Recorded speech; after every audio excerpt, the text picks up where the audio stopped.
Ubiest of the tubiest. That's you, and I'm 50 plus. This is going to be part 2 on what are we doing here? What are we doing? Why are we here? What's the end game? Okay? I asked you guys to write down what you wanted to get out of trucking. What's your end game? Uh,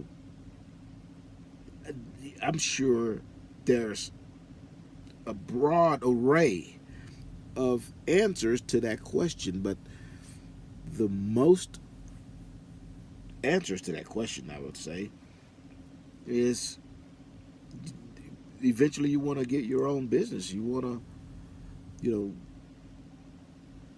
own some trucks and get out there and kill it. Maybe you want to be an owner operator. Maybe you want to be a lease operator. Maybe your answer is, this is a very popular answer, is that you, especially late in life, that you took this job so that you can travel, see the country, and get paid for it. And that's a pretty good gig, But most people, when you talk to them, their end game is owning a truck and starting their own business. And I'm fairly certain quite a few of you wrote that down as your end game. So with this video, this is going to be Business 101. I'm going to let you know what a business is. So get ready. What we're going to do, what my goal is to try and give you a paradigm shift. What you think a business is, it truly isn't. You wouldn't know. Just like I wouldn't know how to do your root canal. Even if I built a dental office, having all the tools, having the dentist chair, wearing the scrubs, didn't make me a dentist. Buying or leasing a truck is not going to make you a business owner. Now, you guys and gals, I really need you to trust me. Go along this journey with me. It's gonna make sense. So you can't shut it off because I just told you something that goes against what you had in mind. It's called learning. I had to pay a whole hell of a lot of money and a whole lot of time sitting in classrooms with, I actually had classes with kids in my neighborhood that I coached in Little League. That's right. My son was in one of my classes, and then he dropped the class. Actually, he was dropping. He swapped times, so he had to be in the classroom with me. That's a fact. And then he made a shittier grade. I made an A in the class. I think he made a C. He had to take it over again.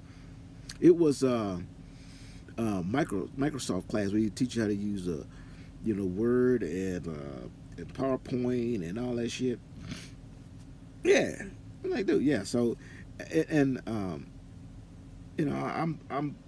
a pretty youthful at heart type of guy, and I have a really good relationship with all those kids that I coached along the way.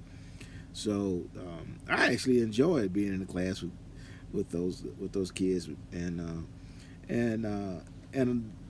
even kids in the class that I didn't know, over the semester I got to know them, and we had a good time. I really had a good time when I went back to school. But anyways, that's a horse of a different color. Anyways, Business 101. Let's just get started so I don't go long. Again, it's paradigm shift time. In order for that to happen, you have to be willing to accept certain truths. 1 plus 1 equals 2. And it doesn't matter what the math is. I don't care where in the country you go. I don't care where on the planet you go. If you were in Africa and you got, one lion and another one walks up, that's 2 lions. It doesn't matter where you're at. Okay, 1 plus 1 is 2. These are facts.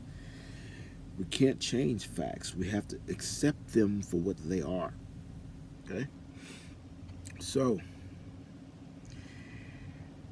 here's the story for you, and you follow along. And at the end of this story, you will have gone through Business 101, what a business is. Mary makes a hell of an apple pie. I say apple pie because I love apple pie. You can make it a color pie you want. I don't shit. I like apple pie, so I'm saying apple pie. Okay? And Mary makes a freaking awesome apple pie. And all her friends and family loves them. So each holiday and even on regular day, they call up and say, "Hey, can you make me a pie?" So Mary makes them an apple pie, and during holidays and everything, she makes a shitload of them and gives them to all of her family and friends. And eventually, the family and friends started requesting these pies, and all of a sudden now, it's not really coming from her heart. She's just having to, make pies, and people are asking her for them. So she said, "Well, shit, I'm making all these pies, and it's costing me a lot of money to make the pies. So maybe I should find out what the ingredients cost and ask them to at least pay me back for the ingredients." So she started calling it $5 a pie. Let's just call it $5 a pie. Well, hell, they apple pies and they damn good, best in the country. So everybody gonna pay. They hell yeah, okay, I give you $5, no problem. Pay for your ingredients. But since they paying for them, they want 2 or 3. So now all of a sudden it become work. Mary said, "Look, during the day I'm an orthoscopic surgeon. So when I leave the hospital, come home, make these pies, I'm kind of tired. I really, they need to be worth my while. I can't charge them, $8,000 an hour or whatever them surgeons charge. But I can charge $15 a pie. That's not a bad price for a good homemade, apple pie." People say, "Hell yeah, I do that." So she picked up pies. Come to find out, it's just taking off, man. They want a whole bunch of them. But when Mary come home, man, she don't have a whole lot of time. So her idea is remodel her kitchen, put a couple of stoves, and that's what she made. Apple pie. So now they got to do some renovation to the house. But the renovation gonna cost some money. That ain't right. So what Mary decides to do is talk to her friend who's an accountant. And the friend say, "You need to get a DBA. Because at least then you can write off the cost of the electricity and the water bill and the remodeling of your kitchen to make room for the new equipment, right?" So she goes down to the county clerk's office, and she gets a DBA. The DBA stands for doing business as. So Mary doing business as Mary super sweet ass apple pie. That's the name of business. Okay? Doing business as. So she opened up an account, and the money that she puts a chunk of money in the account, and she only uses that money to make the pies, and the money that she collects, she only puts it in that account. Okay, that's what you have to do so you can keep the accounting properly. So at tax time, Mary has to account for the write-offs on the equipment, and she in order to do that, she has to show what her expenditures was and what her intake was, and whatever was left over was her profit, and she'll pay taxes on it. Okay, now it's a business. Why is it a business? It's a business because the tax man says it's a business. Doing business as DBA. Tax man say it's a business so they can get your money. Is it a business? It's not a business. It's not a business. So on tax law, tax code, it's a business. But in reality, ain't no business. So Mary make pie every day. Come home, she make pies, drop them off on her way to the hospital to do the knee surgery and arthroscopic surgery and shoulders and all that stuff, make folk feel better. And it's time for a vacation. So Mary piles all of her family in the car. They drive to the airport and take off to Honolulu or wherever they're going for their vacation. The day she got on an airplane, how much money did Mary's badass apple pies make that day? That's right, $0. Why didn't Mary's badass apple pies make any money? It's because Mary wasn't there to make the pies, to sell the pies, to make the money. Okay?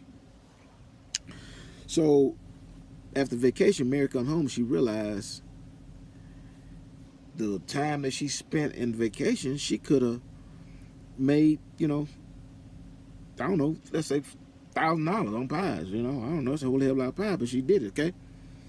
So what Mary does is rent a storefront, remodel it inside, and make a kitchen in there, and turn it into a bakery. She hires 2 women. Let's be, I don't want to be sexually biased. So, a man and a woman. It's ma'am. It's ma'am. Damn it, it's ma'am. Don't make me get the manager. That's some funny shit. Did you see that? So anyway, so she hires these 2 individuals, and she teach them how to make the pies. She give one of them the key, make them a manager. And so that way, this person come in, they come in every morning, open a pie store up, start making pies while Mary go do knee surgery. She get out of the knee surgery, leave the hospital, come to the bakery, take all the money out the register, shake it in a bag with a $sign on it, take it to the bank. This go on for a year. Vacation time. Mary pile all the family in a car, go to Honolulu again. They liked it the first time. Grass skirts. Come back home, Mary got $5,000 in cash ready to shake it out. Put it in the bag, got a $sign on it, take it to the bank. Mary got a business? Yeah. Yes, Mary got a business. You know why? You got a business if it can continue to make money without your involvement. Okay? That's the difference. So 14 minutes, it's going to be right at 15 minutes for Business 101. Now, before I let you go, I'm going to make this relevant in trucking. These guys go out, buy a truck, say, my trucking company, I'm in business. Are they in business? You know the answer to that. What happened if they get sick and the tires ain't turning? They making any money? That's not a business. That is self-employed. Self-employed is different than business. And the only reason why they can call it that is because the tax code says my dumbass trucking company doing business as the goddamn idiot who thinks he owns a business. And I say it like that for a very important reason. You're going to find that in our next video. Because he don't know that he ain't a business owner. That's why. I'm going to tell you straight up right now. But I'll explain why in the next video. Okay? I hope that me and Mary explained to you Business 101. What is a business? Okay? So,